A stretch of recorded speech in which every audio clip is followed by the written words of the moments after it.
Now, in Judaism, there's a tradition, it's called a Seder. This dates to 90 AD. The Seder, as we know, it was not observed in the time of Jesus in 30 AD. But in 90 AD, Seder means order. A Christian equivalent of the word Seder would be liturgy. It's an order of readings, prayers, and songs, a Seder. And an order was developed in 90 AD that included the youngest child asking 4 questions. It begins, why on all other night do we eat, but tonight we eat? And so, one of the questions is, why on all other nights do we eat seated, but tonight we eat reclining? And the Passover the Last Supper is a reclining meal. Remember, the beloved disciple is leaning on Jesus' chest. So I need to remind you, get out of your mind church art, which is table and chairs. The Last Supper and Passover must be eaten reclining. Now this is strange, because the book of Exodus, they're told, scram, get out of Egypt. Don't wait for your bread to rise, eat standing. So why, if the Bible says you're supposed to eat Passover standing like your ancestors, would the rabbis in Jesus' day teach you have to eat it reclining? It all changed 63 BC. Romans conquered the land, Roman occupation.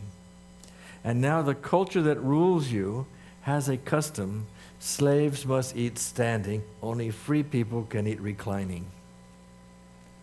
How can you celebrate the meal that your ancestors used to be slaves in Egypt, but now you're free if you eat the meal standing like a slave? So the rabbi said every Jew, whether bond or free, must have at least one meal a year reclining like a free person, and that should be Passover. In fact, we've found several synagogues now that date to the time of Jesus, and many of them have a reclining table room there for any Jews who, or you might say a family that someone doesn't have a place to go for Thanksgiving. Often a church tries to help them have a place to have a nice meal. So synagogues would have a reclining table room for those who didn't have a family place where they could eat Passover reclining. So with apologies to Leonardo da Vinci for the most famous painting in the world. Remember, church art is the culture of the artist. It is an amazing painting. In the late 1500s, we have the Enlightenment going on, where for the first time it's okay to question some church authorities and to think independently. And until Leonardo's time, the way you do the Last Supper is at the moment of consecration of the bread and the wine.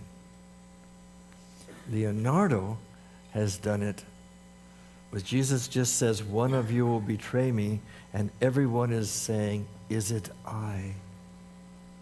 Is it I? They're personally questioning their own relationship with Christ. And every face and hands has a different response to it. I like the way James on the right of Jesus is just kind of looking down, whoa, could I do something like that? I like the way Thomas is going, just one cotton picking minute here,